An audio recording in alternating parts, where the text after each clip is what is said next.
The least of these, ministering to those in need.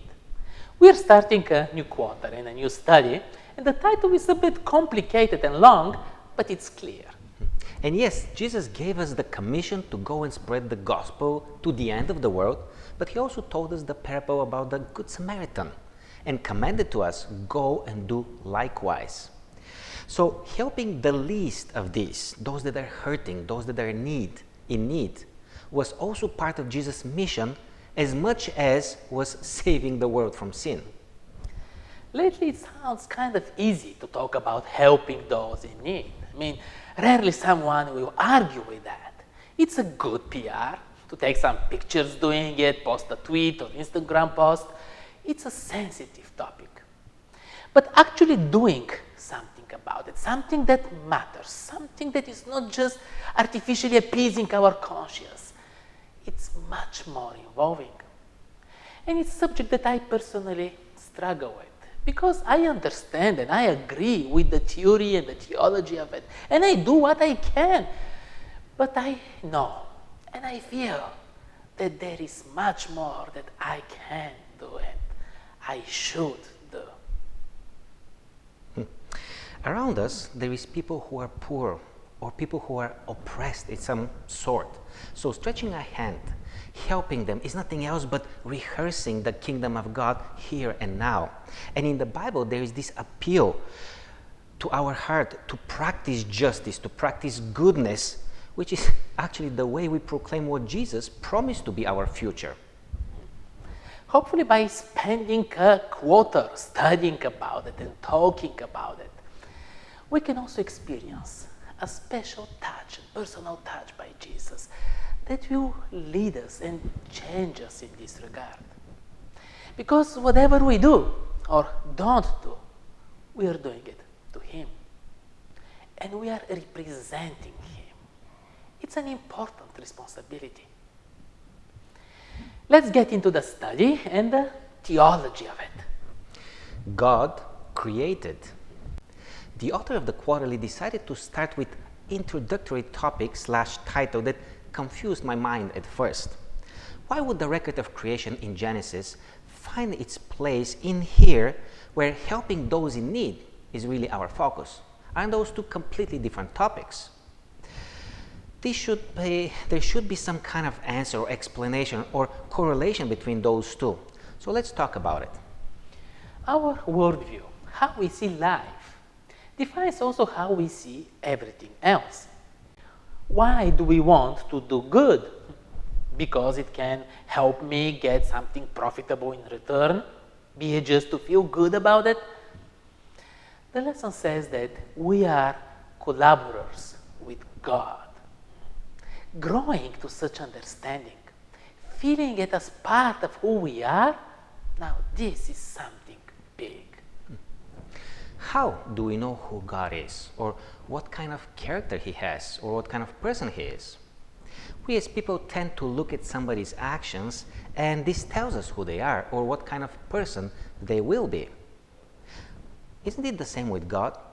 If we look at the creation, would it be possible that we will be able to see what kind of character God has? And the lesson draws our attention to two very typical characteristics of God. The first one is His sense of order. Everything seems to be in its place and very well connected. And second, we see that God is a God of relationships. God is so intimately involved in the creation.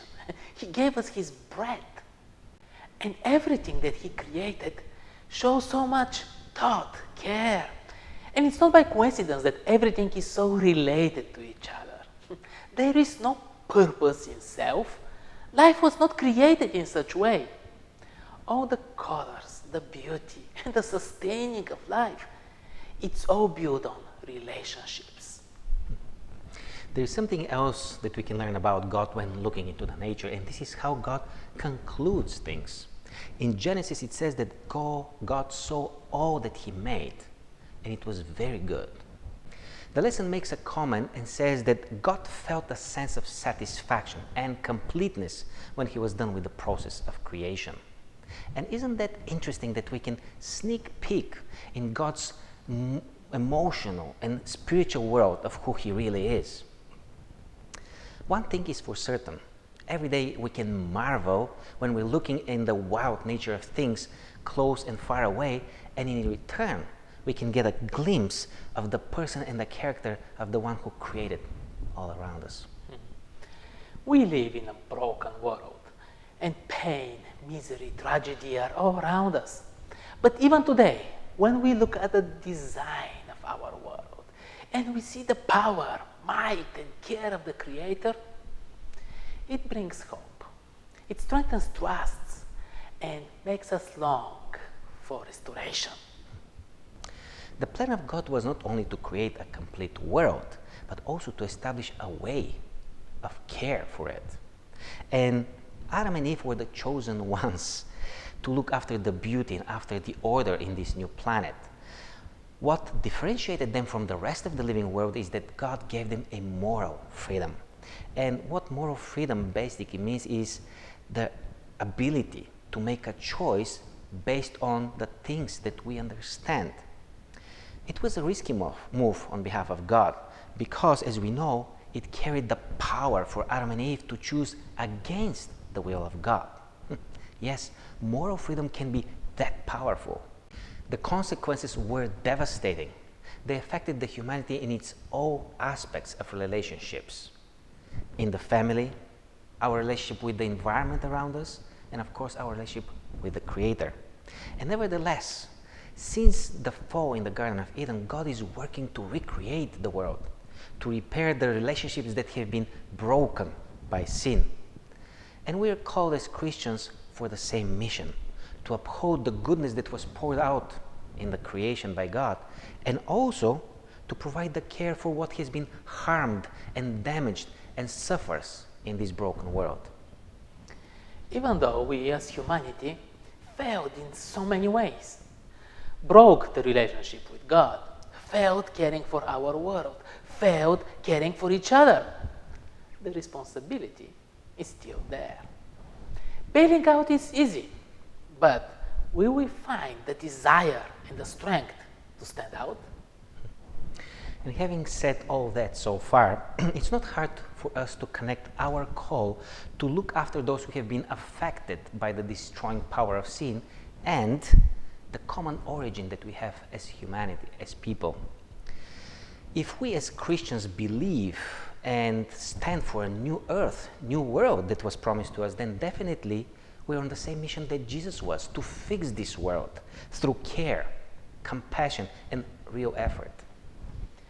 We may not like being our brother's keeper, and unfortunately we easily get on Cain's path, but we are our brother's keepers. Join us again next week to continue this study with the lesson Blueprint for a Better World.